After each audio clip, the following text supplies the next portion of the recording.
Abraham dibenarkan karena iman. Jadi apakah akan kita katakan tentang Abraham, bapa leluhur jasmani kita? Sebab jikalau Abraham dibenarkan karena perbuatannya, maka ia beroleh dasar untuk bermegah, tetapi tidak di hadapan Allah. Sebab apakah dikatakan nas kitab suci? Lalu percayalah Abraham kepada Tuhan, dan Tuhan memperhitungkan hal itu kepadanya sebagai kebenaran.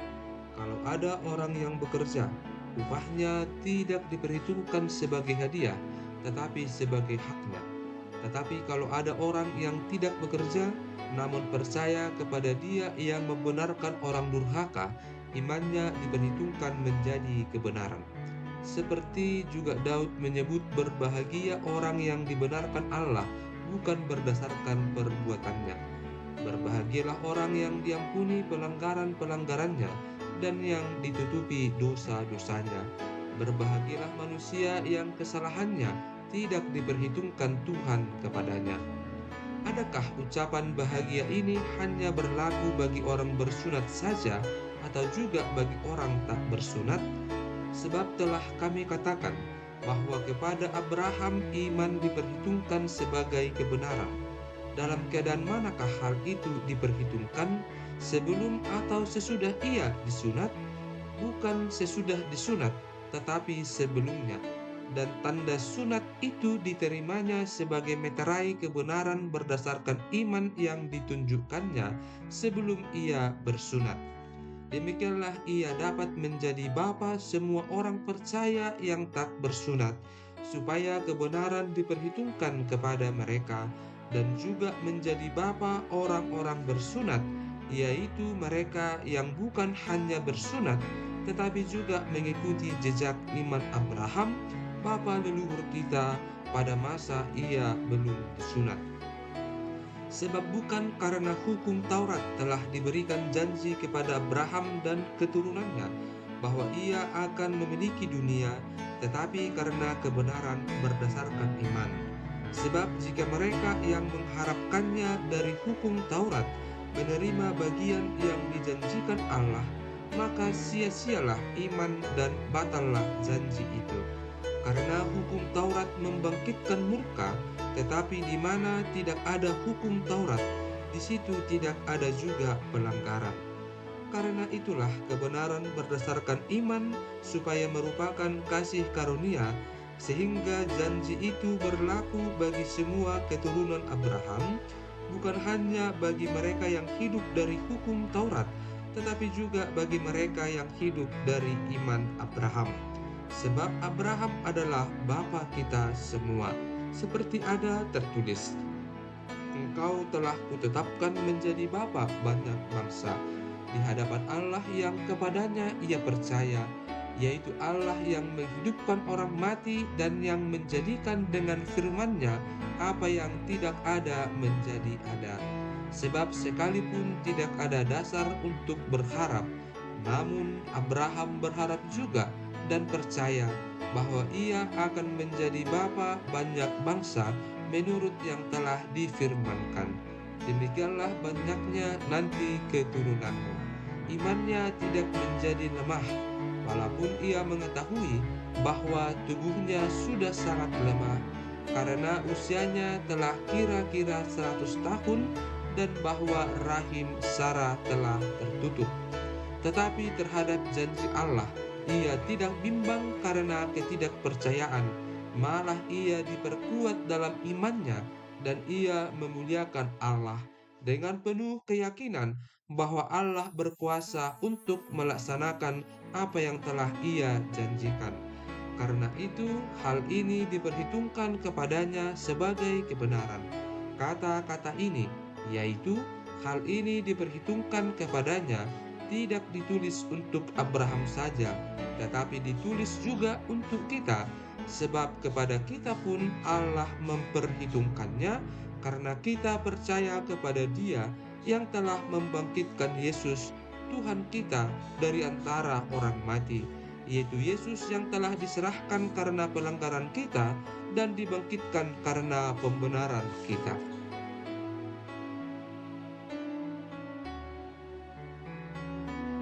hasil pembenaran.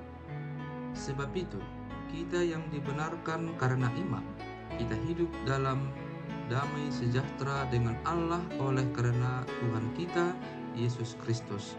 Oleh Dia, kita juga beroleh jalan masuk oleh iman kepada kasih karunia ini. Di dalam kasih karunia ini, kita berdiri dan kita bermegah dalam pengharapan akan menerima kemuliaan Allah. Dan bukan hanya itu saja, kita malah bermegah juga dalam kesengsaraan kita karena kita tahu bahwa kesengsaraan itu menimbulkan ketekunan, dan ketekunan menimbulkan tahan uji, dan tahan uji menimbulkan pengharapan. Dan pengharapan tidak mengecewakan, karena kasih Allah telah dicurahkan di dalam hati kita oleh Roh Kudus yang telah dikaruniakan kepada kita. Karena waktu kita masih lemah, Kristus telah mati untuk kita orang-orang durhaka pada waktu yang ditentukan oleh Allah. Sebab tidak mudah seorang mau mati untuk orang yang benar, tetapi mungkin untuk orang yang baik ada orang yang berani mati. Akan tetapi Allah menunjukkan kasih-Nya kepada kita oleh karena Kristus telah mati untuk kita ketika kita masih berdosa. Lebih-lebih, karena kita sekarang telah dibenarkan oleh darah-Nya, kita pasti akan diselamatkan dari murka Allah. Sebab jikalau kita ketika masih seteru diperdamaikan dengan Allah oleh kematian anaknya, lebih-lebih kita yang sekarang telah diperdamaikan pasti akan diselamatkan oleh hidupnya. Dan bukan hanya itu saja, kita malah bermegah dalam Allah oleh Yesus Kristus Tuhan kita, sebab oleh Dia kita telah menerima pendamaian itu. Adam dan Kristus. Sebab itu, sama seperti dosa telah masuk ke dalam dunia oleh satu orang, dan oleh dosa itu juga maut, demikianlah maut itu telah menjalar kepada semua orang, karena semua orang telah berbuat dosa. Sebab sebelum hukum Taurat ada, telah ada dosa di dunia. Tetapi dosa itu tidak diperhitungkan kalau tidak ada hukum Taurat. Sungguh pun demikian, maut telah berkuasa dari zaman Adam sampai kepada zaman Musa juga atas mereka yang tidak berbuat dosa dengan cara yang sama seperti yang telah dibuat oleh Adam, yang adalah gambaran Dia yang akan datang. Tetapi karunia Allah tidaklah sama dengan pelanggaran Adam. Sebab jika karena pelanggaran satu orang semua orang telah jatuh di dalam kuasa maut, jauh lebih besar lagi kasih karunia Allah dan karunia-Nya yang dilimpahkannya atas semua orang karena satu orang, yaitu Yesus Kristus. Dan kasih karunia tidak berimbangan dengan dosa satu orang. Sebab penghakiman atas satu pelanggaran itu telah mengakibatkan penghukuman, tetapi penganugerahan karunia atas banyak pelanggaran itu mengakibatkan pembenaran. Sebab jika oleh dosa satu orang, maut telah berkuasa oleh satu orang itu, maka lebih benar lagi mereka yang telah menerima kelimpahan kasih karunia dan anugerah kebenaran akan hidup dan berkuasa oleh karena satu orang itu, yaitu Yesus Kristus.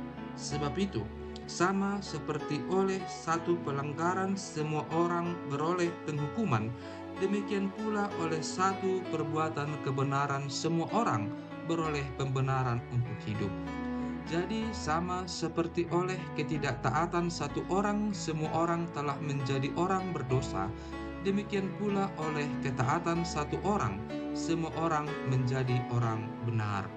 Tetapi hukum Taurat ditambahkan supaya pelanggaran menjadi semakin banyak, dan di mana dosa bertambah banyak, di sana kasih karunia menjadi berlimpah-limpah, supaya sama seperti dosa berkuasa dalam alam maut, demikian kasih karunia akan berkuasa oleh kebenaran untuk hidup yang kekal oleh Yesus Kristus Tuhan kita.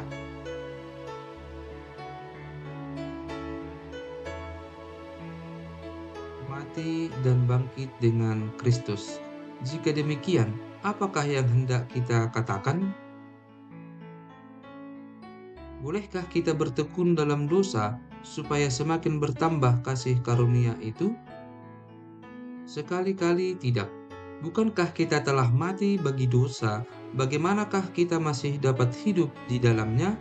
Atau tidak tahukah kamu bahwa kita semua yang telah dibaptis dalam Kristus telah dibaptis dalam kematiannya? Dengan demikian kita telah dikuburkan bersama-sama dengan Dia oleh baptisan dalam kematian, supaya sama seperti Kristus telah dibangkitkan dari antara orang mati oleh kemuliaan Bapa, demikian juga kita akan hidup dalam hidup yang baru. Sebab jika kita telah menjadi satu dengan apa yang sama dengan kematiannya, kita juga akan menjadi satu dengan apa yang sama dengan kebangkitannya. Karena kita tahu bahwa manusia lama kita telah turut disalibkan, supaya tubuh dosa kita hilang kuasanya, agar jangan kita menghambakan diri lagi kepada dosa. Sebab siapa yang telah mati, ia telah bebas dari dosa. Jadi jika kita telah mati dengan Kristus, kita percaya bahwa kita akan hidup juga dengan Dia. Karena kita tahu bahwa Kristus sesudah Ia bangkit dari antara orang mati, tidak mati lagi, maut tidak berkuasa lagi atas Dia. Sebab kematiannya adalah kematian terhadap dosa, satu kali dan untuk selama-lamanya, dan kehidupannya adalah kehidupan bagi Allah. Demikianlah hendaknya kamu memandangnya, bahwa kamu telah mati bagi dosa, tetapi kamu hidup bagi Allah dalam Kristus Yesus. Sebab itu, hendaklah dosa jangan berkuasa lagi di dalam tubuhmu yang fana, supaya kamu jangan lagi menuruti keinginannya. Dan janganlah kamu menyerahkan anggota-anggota tubuhmu kepada dosa untuk dipakai sebagai senjata kelaliman, tetapi serahkanlah dirimu kepada Allah sebagai orang-orang yang dahulu mati, tetapi yang sekarang hidup. Dan serahkanlah anggota-anggota tubuhmu kepada Allah untuk menjadi senjata-senjata kebenaran. Sebab kamu tidak akan dikuasai lagi oleh dosa, karena kamu tidak berada di bawah hukum Taurat, tetapi di bawah kasih karunia. Dua macam perhambaan. Jadi bagaimana? Apakah kita akan berbuat dosa karena kita tidak berada di bawah hukum Taurat, tetapi di bawah kasih karunia? Sekali-kali tidak.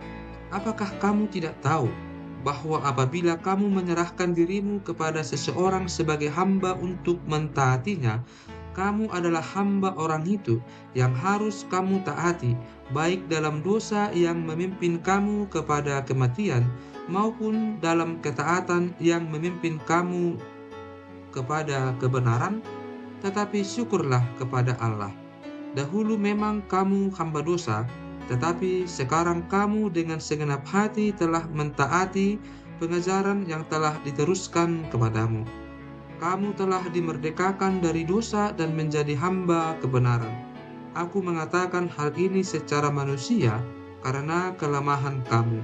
Sebab sama seperti kamu telah menyerahkan anggota-anggota tubuhmu menjadi hamba kecemaran dan kedurhakaan yang membawa kamu kepada kedurhakaan, demikian hal kamu sekarang harus menyerahkan anggota-anggota tubuhmu menjadi hamba kebenaran yang membawa kamu kepada pengudusan. Sebab waktu kamu hamba dosa, kamu bebas dari kebenaran, dan buah apakah yang kamu petik daripadanya? Semuanya itu menyebabkan kamu merasa malu sekarang, karena kesudahan semuanya itu ialah kematian. Tetapi sekarang, setelah kamu dimerdekakan dari dosa, dan setelah kamu menjadi hamba Allah, kamu beroleh buah yang membawa kamu kepada pengudusan, dan sebagai kesudahannya ialah hidup yang kekal. Sebab upah dosa ialah maut, tetapi karunia Allah ialah hidup yang kekal dalam Kristus Yesus Tuhan kita.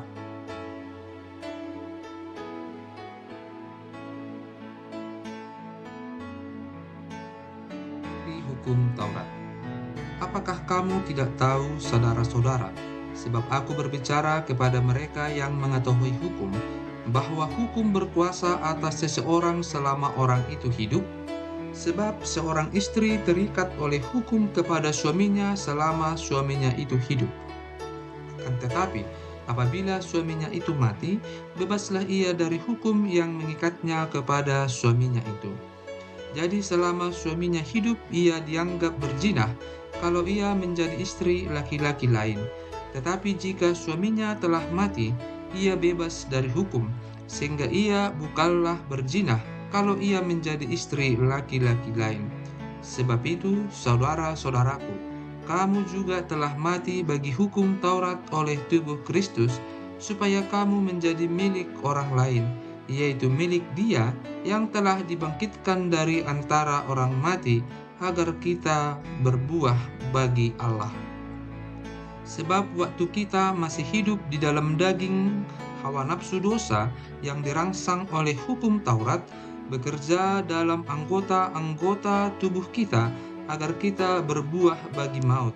Tetapi sekarang kita telah dibebaskan dari hukum Taurat, sebab kita telah mati bagi Dia yang mengurung kita, sehingga kita sekarang melayani dalam keadaan baru menurut roh, dan bukan dalam keadaan lama menurut huruf hukum Taurat.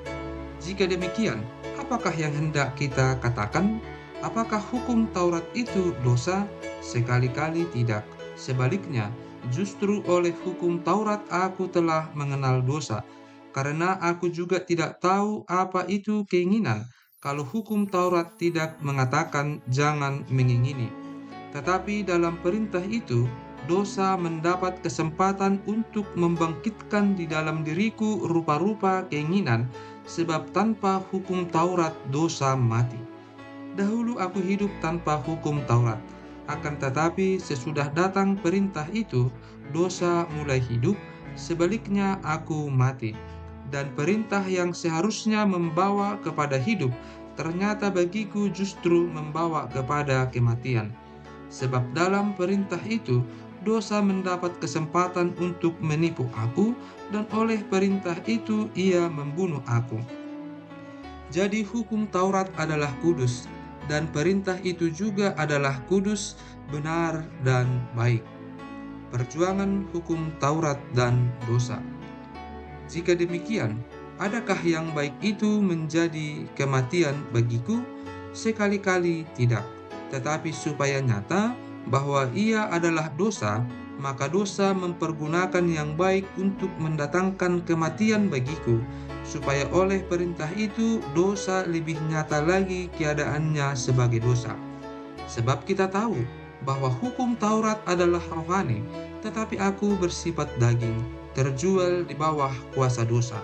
Sebab apa yang aku perbuat aku tidak tahu, karena bukan apa yang aku kehendaki yang aku perbuat, tetapi apa yang aku benci itulah yang aku perbuat. Jadi jika aku berbuat apa yang tidak aku kehendaki, aku menyetujui bahwa hukum Taurat itu baik. Kalau demikian, bukan aku lagi yang memperbuatnya, tetapi dosa yang ada di dalam aku. Sebab aku tahu bahwa di dalam aku, yaitu di dalam aku sebagai manusia, tidak ada sesuatu yang baik. Sebab kehendak memang ada di dalam aku, tetapi bukan hal berbuat apa yang baik. Sebab bukan apa yang aku kehendaki, yaitu yang baik, yang aku perbuat, melainkan apa yang tidak aku kehendaki, yaitu yang jahat yang aku perbuat. Jadi, jika aku berbuat apa yang tidak aku kehendaki, maka bukan lagi aku yang memperbuatnya, tetapi dosa yang diam di dalam aku. Demikianlah aku dapat hukum ini: jika aku menghendaki berbuat apa yang baik, yang jahat itu ada padaku. Sebab di dalam batinku aku suka akan hukum Allah, tetapi di dalam anggota-anggota tubuhku aku melihat hukum lain yang berjuang melawan hukum akal budiku, dan membuat aku menjadi tawanan hukum dosa yang ada di dalam anggota-anggota tubuhku. Aku, manusia celaka, Siapakah yang akan melepaskan aku dari tubuh maut ini? Syukur kepada Allah oleh Yesus Kristus Tuhan kita. Jadi dengan akal budiku aku melayani hukum Allah, tetapi dengan tubuh insaniku aku melayani hukum dosa.